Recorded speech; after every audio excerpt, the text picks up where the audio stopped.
ஐயா எப்படி இருக்கீங்க? நல்லா இருக்கீங்களா? காரியம் நல்லபடியா முடிச்சிட்டீங்களா மனைவிக்கு? இருக்கு, வெளியில போக முடியும். வெளியில போக முடியல, அழக்கூடாது. இங்க பாருங்க, நான் அதனாலதான் உங்களை தேடி இன்னைக்கு வந்தேன். சரி, அதனாலதான் உங்களை தேடி அழக்கூடாது. இங்க பாருங்க, நான் அன்னைக்கு சொன்னாதான் இன்னைக்கு அவங்க எதனால இறந்தாங்கிறது நான் சொல்ல தேவையில்ல, உங்களுக்கே தெரியும். நீங்க படுற கஷ்டம், பாவம் வேலைக்கு போக முடியாம அவங்க கூடயே இருந்து பாத்துக்கிற மாதிரி இருக்கு, அவங்கள ரொம்ப கேர் பண்ணிக்கிற மாதிரி இருக்கு. நம்ம வீட்டுக்காரர் நம்மளால இவ்வளவு கஷ்டப்படக்கூடாது, இனிமேட்டாவது அவர் நிம்மதியா இருக்கணுங்கிறதுக்காக தான் மாத்திரை கூட போடாம இறந்து போனாங்க. நான் சொல்லணுங்கிற அவசியமே கிடையாது. நீங்க இன்னும் இப்படி வீட்டுக்குள்ளேயே உட்காந்துருந்தீங்கன்னா உங்களுக்கு இன்னும் மன அழுத்தம் உங்களுக்கு தான் அதிகமாகும். யாரும் இல்லாம பாருங்க, பிள்ளைங்களும் கிடையாது உங்களுக்கு. வீட்டுக்குள்ள தனியா உட்காந்து என்ன செய்ய போறீங்க?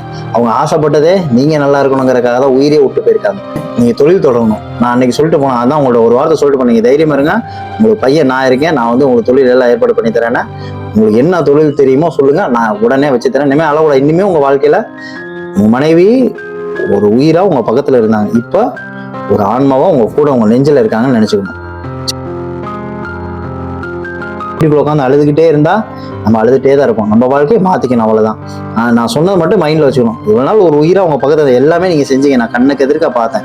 கடவுள் அதுக்கு உங்களை கண்டிப்பா ஆசீர்வதிப்பாருங்க. அவங்க அந்த ஒரு வலி வேதனையை தாங்க முடியாம தான் வீட்டுக்கார் இனிமேட்டா சந்தோஷமா இருக்கணுங்கிறதுக்காக தான் உங்களை விட்டு போனது. அதனால எல்லாத்தையும் நடந்ததெல்லாம் மறந்துட்டு இன்னும் அவங்க எங்க இருக்காங்கன்னு நினைப்பீங்க? அவங்க இதயத்துல இருக்காங்கன்னு மட்டும்தான் நினைக்கணும். காலையில நல்ல தொழில் தொடங்க நீங்க கிளம்பிடணும், சரியா? ஊதுவத்தி தான் தெரியும், ஊதுவத்தி இந்த கண்ணு தெரியும் அவங்களோட கூடவே வைக்கிறது, அது ஃபுல்லா வித்துருவீங்களா நீங்க? சரி, நான் அப்ப நான் சொந்தமா எடுத்துறேன், நீங்களே கொண்டு போய் விற்கிறீங்களா? நான் ஆல்ரெடி நிறைய பேர் செஞ்சிருக்கேன், உங்களுக்கே தெரியும், சொல்லியிருப்பாங்களா? நான் அதை எடுத்து தரேன், நீங்க போய் வித்துறீங்களா? எல்லாமே இதுல இருந்து வெளியில வரணும். இந்த சாவுங்கிறது எப்பயுமே ஒண்ணு மட்டும் நல்லா மைண்ட்ல வச்சுக்கணும். ஒரு இதுல இருந்து நம்ம வெளியில வந்தா மட்டும் தான் நம்ம அடுத்த கட்ட வாழ்க்கையை நம்ம நோக்கி போகணும். அதுக்குள்ள ஸ்டெப்பை எடுத்து வைப்போம். சின்ன இப்ப நான் உங்களுக்கு எல்லாமே போய் வாங்கிடலாம், குடோன்ல போய் வாங்கிடுவோமா? இப்ப நீங்க கேட்ட எல்லா ஊதுபக்தியுமே இதுல இருக்கு, சரியா? இதுல இருக்கு, சரியா? அழக்கூடாது. இங்க பாருங்க, ஏன் அழுகுறீங்க? இவ்வளவு நாள் நீங்க ஒரு தொழில் தொடங்க முடியாம கஷ்டப்பட்டீங்க. இன்னைக்கு உங்க மனைவி எங்கேயோ இருந்து அவங்க உங்க கூட இருந்து உங்களுக்கு இன்னைக்கு ஒரு தொழில உங்களுக்கு வச்சு தராங்க.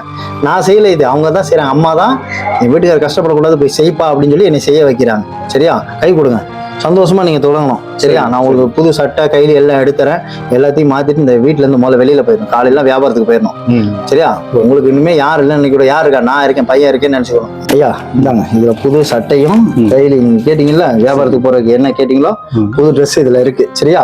நினைச்சு வருத்தப்படக்கூடாது, நான் இருக்கேன், தைரியமா வியாபாரத்துக்கு போகும். என்ன கஷ்டம்னாலும் உங்க உறுதுணையா நான் வந்து நிப்பேன்.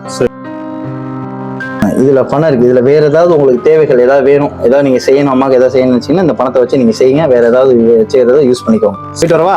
நாளைக்கு காலையில வியாபாரத்துக்கு போயிடணும். சரி.